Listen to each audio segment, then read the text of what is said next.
Olá, meus irmãos, nós estamos aqui para responder as perguntas da videoaula 4. A primeira pergunta é da Ingrid. Pastor, Deus tem prazer em quem defende a sã doutrina, mas devo fazer isto em todos os contextos? Por exemplo, em uma conversa de conhecidos que não creem em Deus e estão blasfemando do nome dele ou da palavra, devo tentar fazê-los entender o porquê de tal coisa na palavra ou isso seria lançar pérola aos porcos? Boa pergunta, Ingrid. Primeiro, nós temos que entender o que é sã doutrina.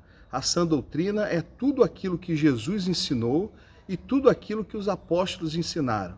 Isso está contido nas Sagradas Escrituras, nos 27 livros do Novo Testamento. Essa é a sã doutrina. E essa sã doutrina precisa ser apresentada sem acréscimo, sem subtração e sem distorções.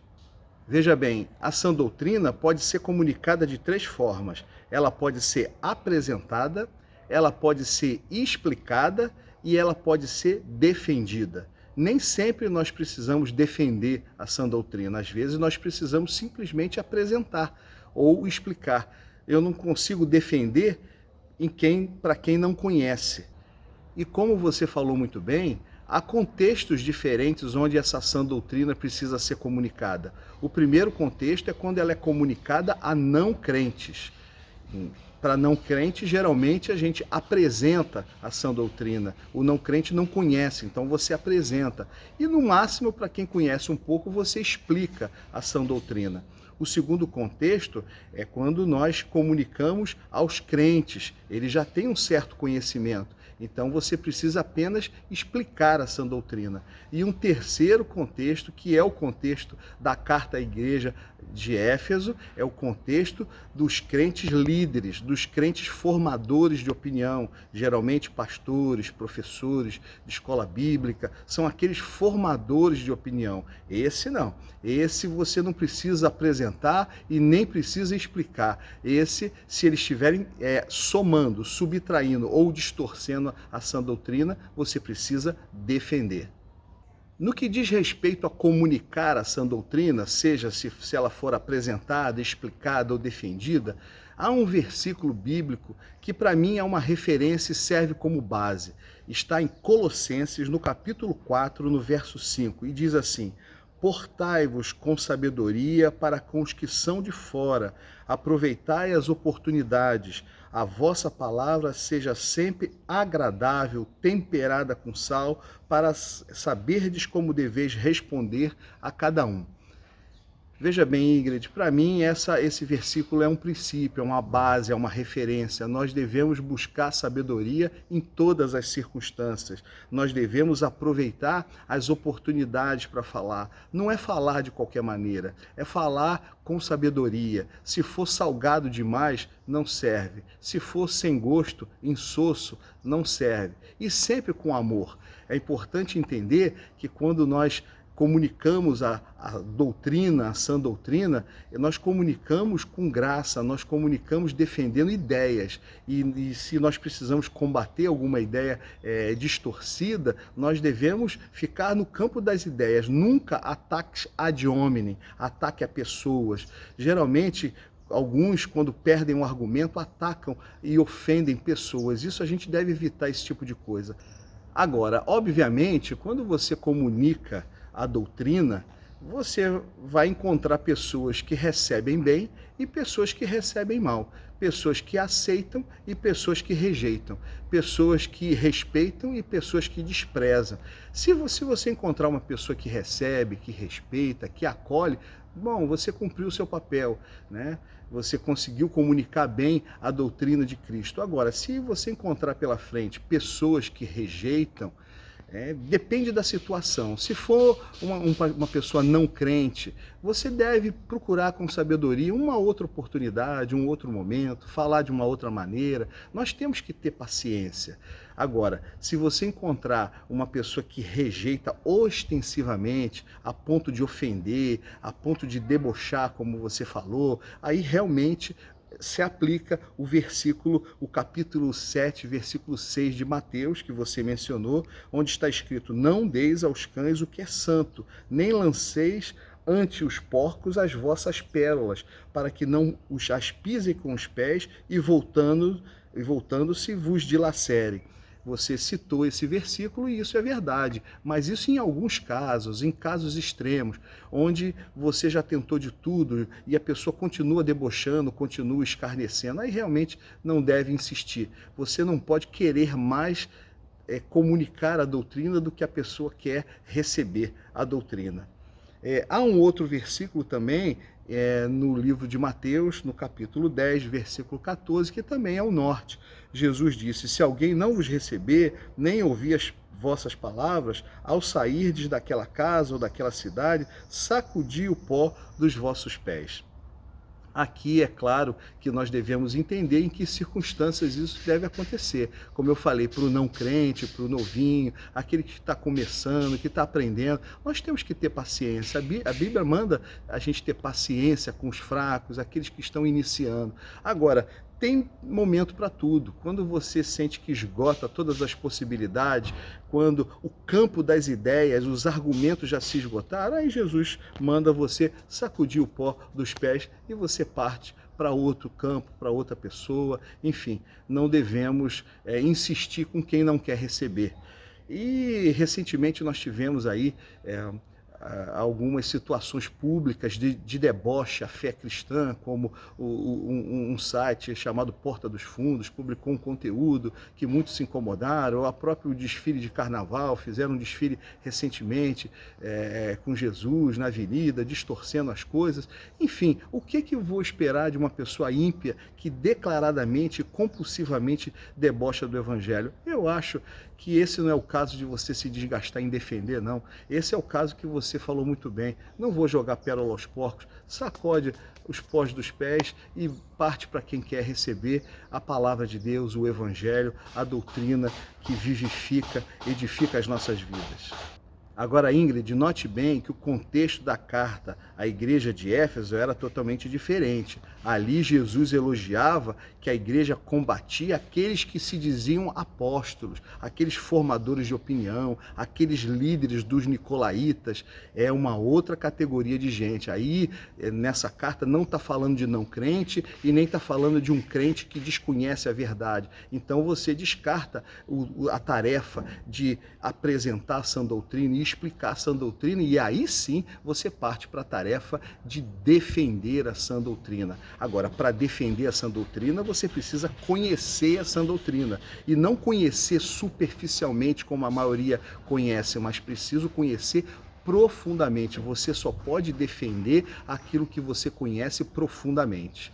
É importante que nós entendamos que a sã doutrina não se defende apenas com palavras, com argumentos. Às vezes a sã doutrina se defende com posturas, com posicionamentos, por exemplo, de fugir da cumplicidade. Há um versículo na Bíblia que eu gosto muito, em Efésios, no capítulo 5, verso 11, que diz assim: e não sejais cúmplice nas obras infrutíferas das trevas, antes, porém, reprovai-as.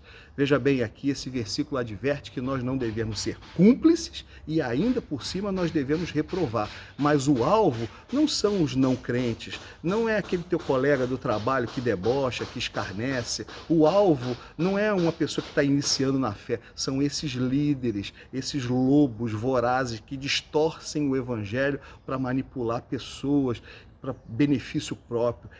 Nós não podemos ser cúmplices. A igreja evangélica não pode subir no carro de som com eles, não pode fazer jejum nacional com eles, não pode dar as mãos. Eu não posso ser cúmplice do que eles falam. Eu preciso me posicionar. Eu preciso combater as ideias erradas. Isso é muito importante, a igreja se posicionar dessa forma. E é isso que Jesus espera de nós. Isso tudo que eu estou falando encontra fundamento na palavra. Veja bem, em 1 Coríntios, capítulo 5, versos de 9 a 13, olha só o que Paulo escreve. Já em carta vos escrevi que não vos associeis com os impuros. Refiro-me com isto não propriamente aos impuros deste mundo, ou avarentos, ou roubadores, ou idólatras, pois nesse caso terias que sair do mundo. Mas agora vos escrevo que não vos associeis com alguém que, dizendo-se irmão, for impuro, ou avarento, ou idólatra, ou maldizente, ou beberrão, ou roubador, com esse tal nem ainda comais. Veja bem, você pode perguntar, pastor, mas o que tem a ver isso com defender a sã doutrina? E aqui está dizendo que você não deve se associar com impuros. E você conhece uma impureza maior do que distorcer a sã doutrina? Essa impureza não é só no sentido moral, mas também quando você distorce a sã doutrina e como um líder você ensina isso para pessoas, isso você está se alinhando com aqueles que a Bíblia chama de impuros. É a impureza. Quando eu prego um evangelho que não é genuíno, eu prego um evangelho impuro, portanto eu sou impuro também.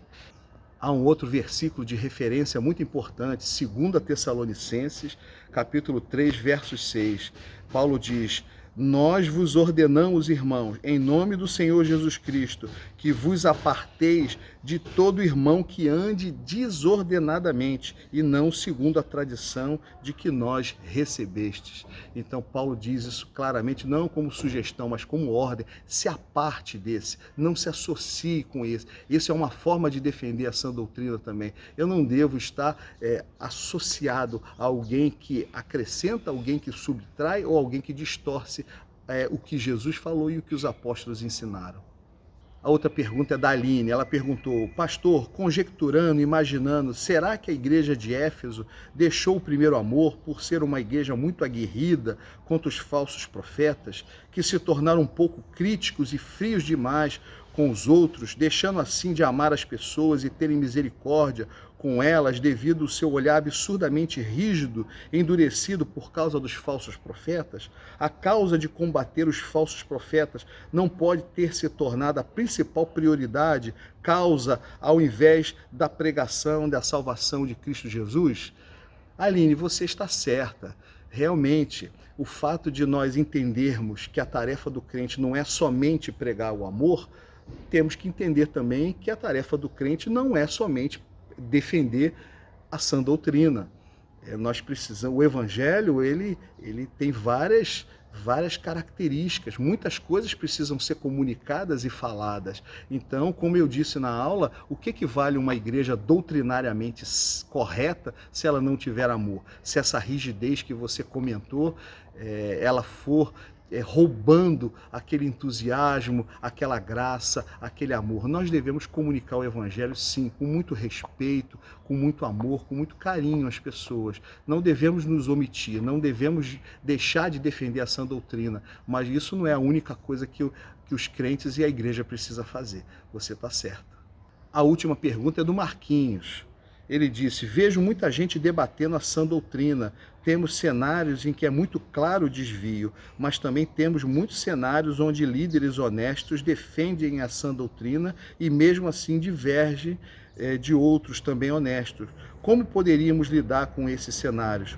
Outro ponto importante que já vivi em outra igreja é que temos muitos líderes que usam esse texto de Tito para impor sua forma de interpretação da doutrina e colocam um membro que não se alinha com o seu interesse como uma pessoa desviada da verdade que deve ser calado. Gostaria de ouvir a sua opinião, pastor Flávio. Marquinhos, você falou muito bem. Há questões onde o desvio é muito claro, é muito óbvio e evidente. Nós devemos nos concentrar nessas questões. Eu gosto da frase de John Wesley, onde ele disse: no que é essencial, precisamos ter unidade. No que não é essencial, a diversidade. E em tudo, o amor. Essa frase é muito interessante. Nós devemos nos concentrar nos pilares da fé. A salvação pela graça, pela fé, Jesus é a única via de salvação, a glória é somente de Cristo, o céu não é na terra, o céu é no céu. A maior riqueza que o crente deve ter é a riqueza para com Deus, a riqueza espiritual. Esse ensino falso da teologia da prosperidade, da confissão positiva, que há poder nas suas palavras, o movimento da fé na fé, né? Não é uma fé genuína em Cristo, não é uma fé relacional, mas uma fé funcional que funciona. Isso tudo nós precisamos combater. Né? Um movimento de quebra de maldição hereditária, como se o sacrifício de Jesus na cruz não fosse suficiente. Então tem tantas coisas tão importantes que abalam os pilares da fé. São nessas coisas que nós precisamos nos concentrar. Agora, há outras questões periféricas, há discordância quanto à soteriologia, por exemplo, se um é calvinista, outro é arminiano, contra a visão de escatologia, se um é dispensacionalista, se um é aliancista, em relação aos dons do Espírito Santo, um é continuista, outro é cessacionista. Essas coisas, é possível que haja divergência de pessoas sérias, como você falou. Nós podemos discutir isso, sim, no campo das ideias, mas isso não inviabiliza a convivência. O que inviabiliza a convivência e o que a Bíblia diz que nós devemos nos afastar e desassociar é dos hereges. Há uma diferença muito grande entre um pensamento teológico, entre uma linha de interpretação exegética teológica e uma heresia. Um pensamento teológico tem base e fundamentação bíblica. Há espaço para discordância. Agora, heresia é outra coisa. Heresia é aquilo que abala os fundamentos da fé cristã. Como é que eu vou saber se é pensamento teológico ou heresia? Isso aí você precisa estudar e se aprofundar nas Sagradas Escrituras. Só tem essa forma de saber. Agora, Marquinhos, quanto a esse líder que você conviveu, que ele excluía as pessoas, usava o texto de Tito, é preciso fazê-los calar, repreende-os severamente para poder combater as pessoas que contradiziam a ele, esse líder é um déspota, é um tirano. Uma pessoa dessa não deve ser seguido por ninguém. Nós devemos evitar pessoas assim, mesmo porque ele não deveria ter essa postura com ovelhas, com pessoas não crentes ou iniciantes. Essa postura de defender a fé, como eu falei, é em relação aos formadores de opinião, aos líderes, aqueles que realmente são nocivos e tóxicos à fé cristã. Amém? Espero ter respondido as perguntas. Que Deus abençoe a sua vida. Não esquece de se inscrever no canal, não esquece de curtir o vídeo, não esquece de compartilhar com os amigos. Deus abençoe a sua vida.